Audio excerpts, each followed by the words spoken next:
82. We're back, and Yeah.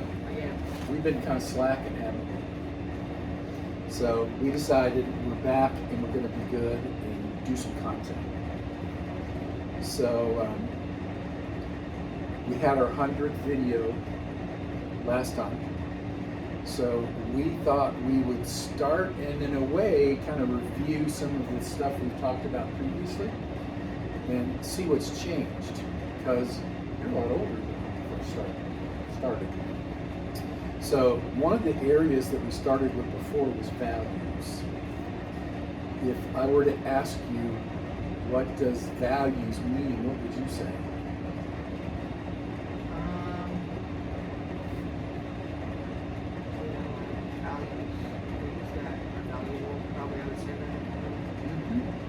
And I think those things that we as a person or people think are valuable and important. So it could be personal values, my values, or it could be a collective thing of like a society's values. So, and since Dee is a very big video game person, we found this thing it's called Values at Play, valuesatplay.org. So if you have any interest, it's actually an interesting site because it looks at values in video games. Because probably whether anybody would think about it consciously or not, video games have values associated with them. The things that you do in a video game or don't do or that kind of thing influence the values that are exhibited and taught in that game. I don't know if this makes any sense, but societally, one of our values is we value human life. I mean, it's against the law to kill people.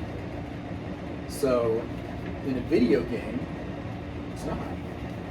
So, although we know it's pretend and that kind of thing. So, in terms of that, what's interesting to me is that on the surface, the life in that game is not a huge value.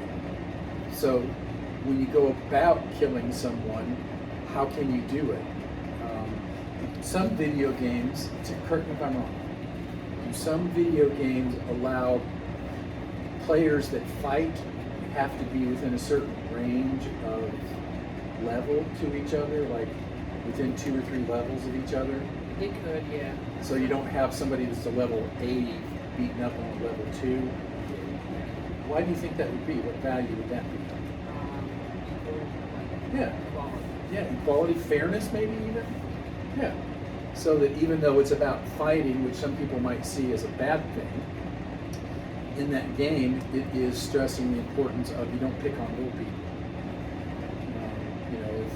If you're a grown man or a big person, you don't go find a little person and beat up on them. So in this material that we found, how long have we got? We've been going here? 3 minutes. Okay, so we can try to keep it 5. It says that most people would agree that values can be communicated in video games through plot and characters. However, it can be argued that a game's rules or mechanics have an even more important role in shaping its values. What are players allowed to do in the game? What activities are forbidden? And which in-game behaviors are rewarded and which are punished?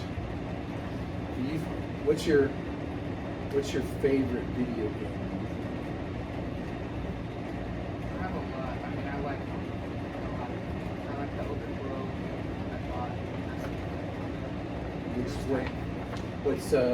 Is that like Minecraft? Pick one. Pick one of those games that you like. Minecraft. Minecraft?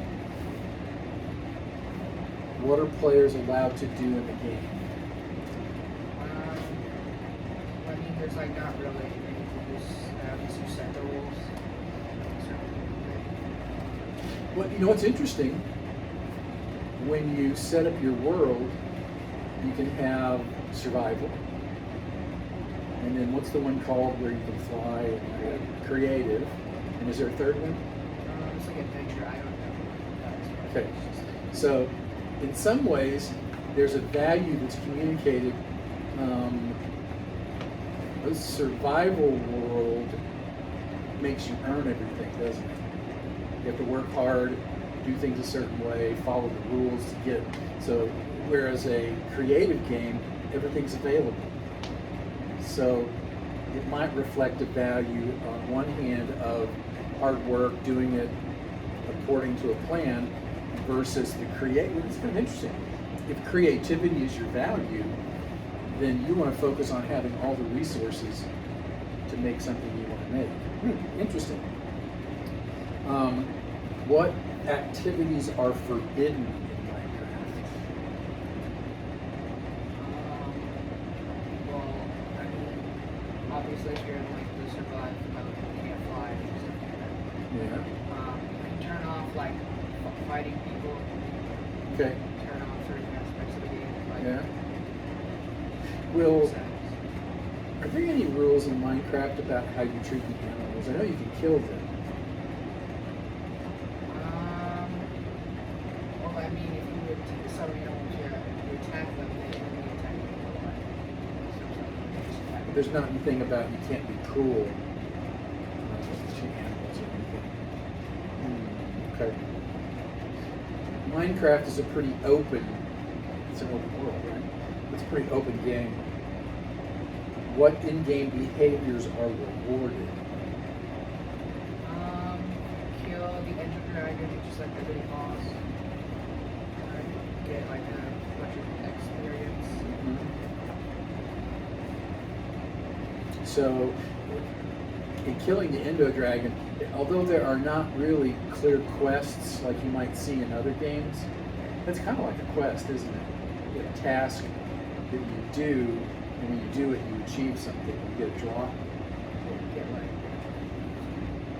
items and stuff. Okay. So, the reason it's kind of interested me is that I think a lot of people think video games are bad and they rot our mind, but I think video games can also have a real positive side. You can learn a lot through a video game. And I like values, I like talking about values, and maybe even, I think you might, in your mind, even have a dream or desire someday to make your own video game. And you do make your own on Scratch. Yeah, you can make them on Scratch. Okay. It'd be fun to kind of talk about that. So maybe as we go along, we'll do some talking about values, and we could pick a value. Like I know one of the ones in here they talked about was empathy. Trying to think of in a game, how could a game demonstrate empathy? And so it's something I thought we could work. What do you think? Sounds kind of interesting. You okay with that? Yeah. All right. Cool. Anything else? Nope. Are we out? Yep. Alright. Peace out. Out.